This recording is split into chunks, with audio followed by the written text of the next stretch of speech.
Am I alone in this world? Although it is quite early on in the series, as it is only episode 3, so maybe I shouldn't be asking questions like that already. Though I suppose we are trying to survive within the wilderness, so maybe it is in fact a completely rational question to ask. Anyway, welcome back to another episode of the Tree Spirit Challenge. This is our 3rd episode now, and look at me.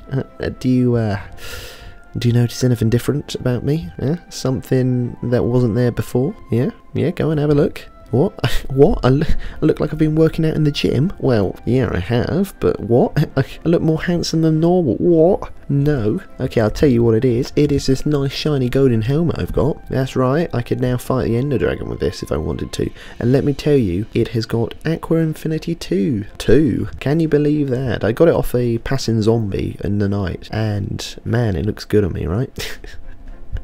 Okay, yeah, it'll probably be gone soon, but yeah, last episode, at the end of last episode, we had a bit of a dilemma. It wasn't too much of a dilemma, but I was torn between 2 different things I wanted to do, and it was a toss-up between finding a village this episode or creating a crop farm to deal with my hunger, because while I've been managed to survive off the cooked mutton I got, and now I've got a few apples within my inventory, as you can see, it will soon become an issue, and so it was a bit of a toss-up, and last episode I was leaning towards finding a village, and I'm still leaning towards finding a village. I think if I'm careful, I think these 4 apples should do me. Finding a village, while I won't be creating a village breeder just yet, I think knowing where a village is going to be very helpful for when I do want to set up a village breeder. And there are a number of reasons why we want to do this. The first and foremost is because of the amount of resources they have. I mean, they have a wide variety of resources that are going to be amazingly helpful if we can get hold of them. And I'm thinking the ones that are on my mind the most are the diamond tools and diamond armor. I mean, if we can get an armorer and a weaponsmith and a toolsmith up to master level, we're laughing. Alright, we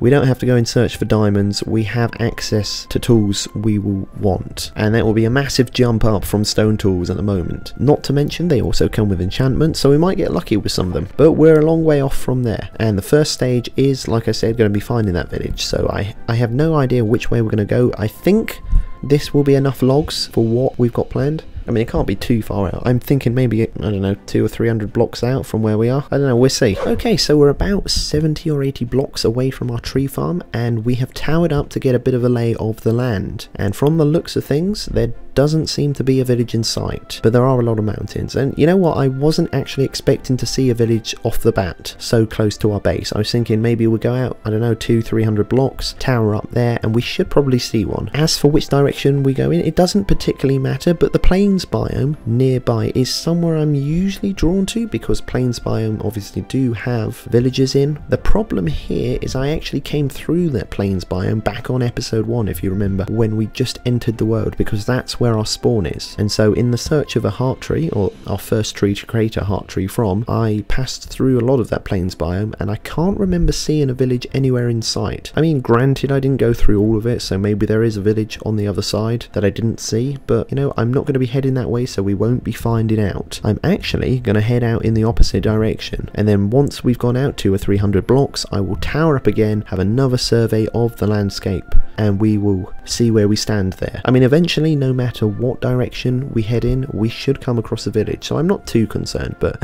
hopefully the sooner the better. We're a few hundred blocks out now, and bad news, we've still not seen a village. There's no sign. I've cranked things up to 32 chunks, and I still can't see one anywhere. It's not what I was wanting. This is fairly bad news. I mean, it's not the biggest concern in the world. We just have to keep going until we find one, but the longer and longer we search for it, and the further and further out from our main base we go, the harder and harder it is going to be transporting villagers, which is something that is weighing on the back of my mind. Hopefully we'll find it soon. Currently I'm in the middle of a forest, and everywhere looks foreign to me, despite having experienced this biome numerous times within Minecraft before. It's just a really weird place. It doesn't feel like home. Now, as far as my travels go, I have got a bit of a story. Coming out of the mountains, I actually bridged across an area where the land dipped, thinking that it would be better for when the land rose back up and I'd be able to join back on. So when I was was running back and forth, it would just be easier to traverse because it would just be a long flat stretch rather than a twisty windy log path through the ground. Unfortunately, it wasn't long before I realised that the land wasn't actually going to be rising back up to my elevation, and so if I did come across a village, it wouldn't actually matter because I wouldn't be able to get down to it. I have no way of staircasing down. I don't have a water bucket or anything like that, and there are no blocks in sight that I can attach logs to be able to get down. Or so I thought, you know. The only hope I had was an oak tree in the not so distant distance. That was my only hope. I was hoping it was going to be around the same elevation that I could attach some logs onto and then staircase down to the ground. It was a bit of a mistake on my part not to follow the land downwards, but I generally thought it was going to rise back up. I mean, if worse did come to the worst, I would have to head back to the top of the mountain and then head down into the valley, but that would be time and blocks wasted, and it's not something I want. And so, when we got to the log tree, fortunately it was within a height I could attach heart tree logs onto, and we was able to create a staircase down through the trees back to the ground. It's only a small story of my travels through the wilderness, and it's not a particularly interesting one. I know I'm stretching, and I know most of you likely don't care for it, but I'm putting it in this video because traveling hundreds of blocks by placing one log at a time isn't actually, surprisingly, that interesting. I mean, there's not much to talk about. I mean, I'm on the hunt of a village. I've either found a village or I'm still searching for a village, which brings me back to what I've got to do. Right, I'm going to get back on searching. Okay, so we're actually back at base. Unfortunately, I didn't have enough logs to be able to find a village. I honestly thought the amount of logs we had on us would be enough, but we've gone through them all. So I've stocked up on several more stacks, and I don't think we're going to use all these. I think this is overkill, but better to have too many than too little, right? In my mind, I'm sure we're going to use maybe half of these and we're going to find a village soon. I'm sure we will. I mean, a part of me does want to head in another direction out from here, but I mean, we've already invested a few hundred blocks in the direction we're heading. We might as well continue. I mean, I know that is falling prey to the sunk cost fallacy, but we're going to do it. I sort of do want to find a village in that direction now. It's almost like I've got an emotional attachment to it. Anyway, the search continues. Ugh, what is going on? Still no village in sight. How is this possible? I thought I would have found one by now, and we're out a few more hundred blocks. I really was hoping I would have found one by now. It's still nothing at all, and it's starting to kind of get embarrassing. I mean, I could always cut this out and edit the video to make it look like I found this village within a few minutes. Yeah, I mean, the viewers won't know any different. Huh? What? No, I didn't say anything. What? No, I think you're hearing things. I was just saying there's still no village. No, I didn't say anything. Edit? No, I didn't talk about editing. What? I think you're hearing... Anyway, what are you talking about? Still nothing. Absolutely nothing. I'm starting to wonder if we've spawned within a world without villages. What's going on? I haven't seen anything. We're now like 1,000 or so blocks out and there's nothing in sight. My new hope is that we're coming up to this nearby plains biome you might be able to see on screen there, and I'm hoping that biome will have one. If it doesn't, then we're going to turn around, head back to base. We're going to head in another direction because I mean, like I said, we're now 1,000 or so blocks out, and it's going to make transporting any villager from any village around this area we find a nightmare. It's going to be such a long ride home. Ugh.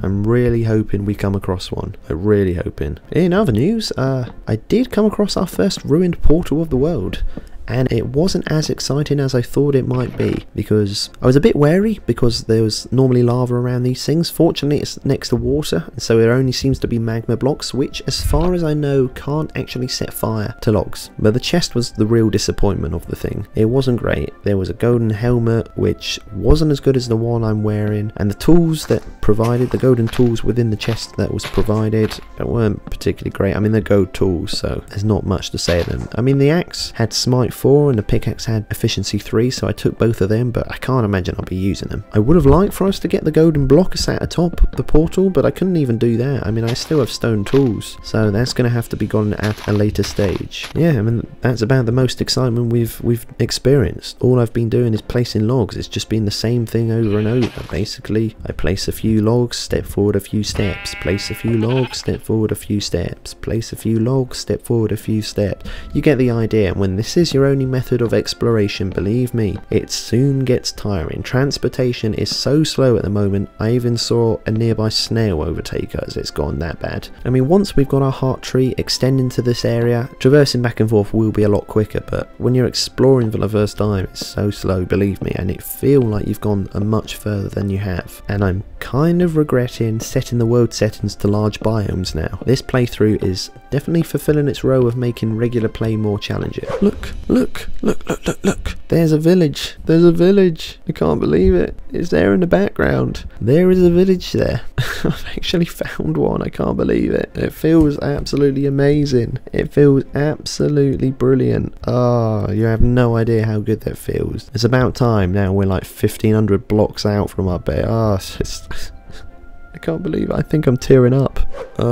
We're back at base again. I ran out of logs. I mean, seriously. Of course that would happen. Of course, once we had found a village, of course something like that would happen. I honestly didn't think we'd have to come back here for more logs. Not when we'd stocked up on stacks and stacks of the things. But I guess we had to because we ran out. And I was so close. I was so close. I can actually smell the straw of the farmer's hat. So that's how close we were.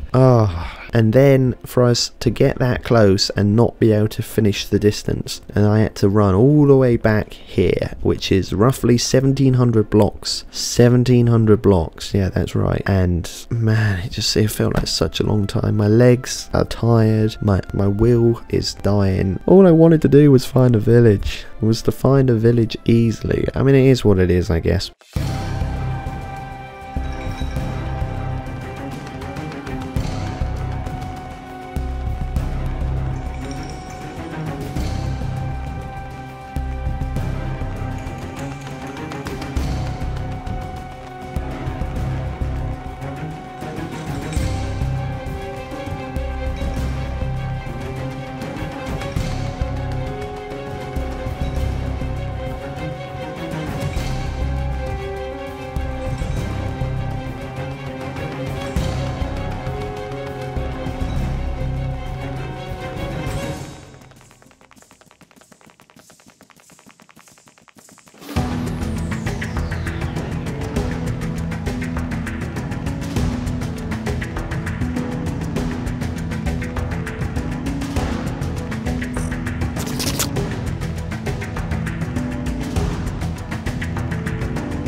Hey, that's right. What you're seeing on screen is completely legitimate. After an hour and a half since our initial search began, we are now here at a village. It's so amazing. And look at the size of it. It's literally everything you could ask for a village to be. And more. It's absolutely amazing. I mean, the size doesn't particularly matter when it comes to village breeding aspects of things, because we're only going to need 2 villagers, but it's just nice to see. It's an encouraging thing after that search we went through. It's going to be kind of exciting to explore. I'm not expecting anything great, but I'm hoping there'll be a lot of stacks of wheat, a lot of stacks of hay, and access to food that is going to keep us going until the crops of our crop farm grow. I mean, we haven't built a crop farm, but we will build a crop farm, and that food will hopefully keep us busy. Although I'm not actually going to explore this village for a bit, so yeah, ignore everything I said there. But I am excited. Don't ignore that bit. That is, and I'm still kind of in shock we've actually found one. I really was starting to doubt this world had any villages in. Oh, it's so good. It's so good. We've done what we set out to do. All right, ignore what I said about ignoring what I said, because I've just got done exploring the village, and despite its size, there wasn't much to offer. I think the most interesting things were the food and seeds we obtained, which was pretty much exactly what I said it would be if we was to explore. But it should keep us fed for a bit longer. Like with the rest of the world, when exploring we had to place one log at a time in order to explore the village. Sorry, that was a yawn. And the first things to raid was the farmer's crops. I mean, it's one of the easiest ways of finding other crops other than wheat seeds to grow, and we actually got pretty lucky because within this village the farmers were growing beetroot, potatoes and carrots, all of which I took, but they don't mind. They really don't. That's the sort of people they are. That's why I like villagers, because they're so sharing. The iron golems within the village, while scary, were a nice sight, as it meant I could gather our first iron ingots of the game, and this was actually a brilliant find because we still haven't got a bucket, a hugely important item for creating a crop farm, as it means we can pick up water and take it to the crops rather than having to take the crops to the water, and we won't have to build around the water. We can have the water be placed around our... You know what, maybe I take it back. Maybe the most interesting thing wasn't food, maybe it was the iron within the village. I mean, it is a very, very nice thing we found. We are going to be building a crop farm very soon, so you know what, the crops, the food and the iron, those were the most interesting things within the village. Apart from that, there wasn't much else. I mean, there was a few chests within each of the buildings, and I would poke my head into each of the houses just to have a look, but again, apart from food and stuff, there wasn't really much to offer. There was a lone emerald, but again, that wasn't particularly interesting. They always look more interesting than they are because it's like, oh, shiny, oh, emeralds, oh, I can do so much with this, but you can't. It's a single emerald. I'm not going to get particularly far within the economy with that, you know, as exciting as it seems. If it was a stack of emeralds, then yeah, I can understand, but it's not. But, you know, despite the lackluster loot I found within the village, I still had a good time exploring it, and it's good to know there is one within the world, and we have a direct path to and from, even if it is 1700 blocks away. It's nice to have the knowledge that when we come to build a village breeder, we will be able to gather villagers for that breeder. Anyway, that is where we're going to be calling today's episode.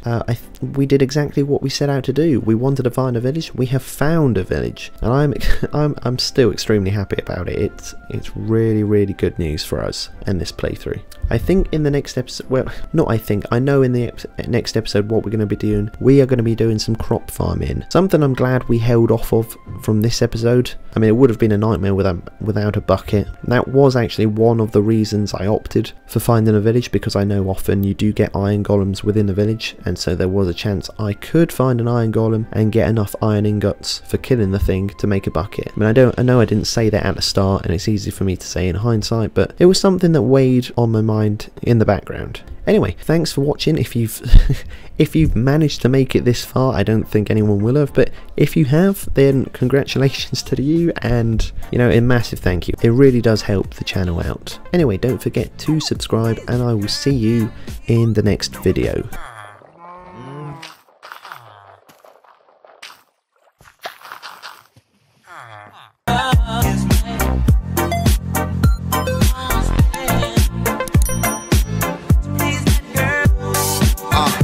Lord, let me get my cash right. I'm trying to fly, still tired from last night. Putting that work in to all of my earthlings. When them haters acting up, gotta give them that act right. Back up on the scene with some flame shit. Different cause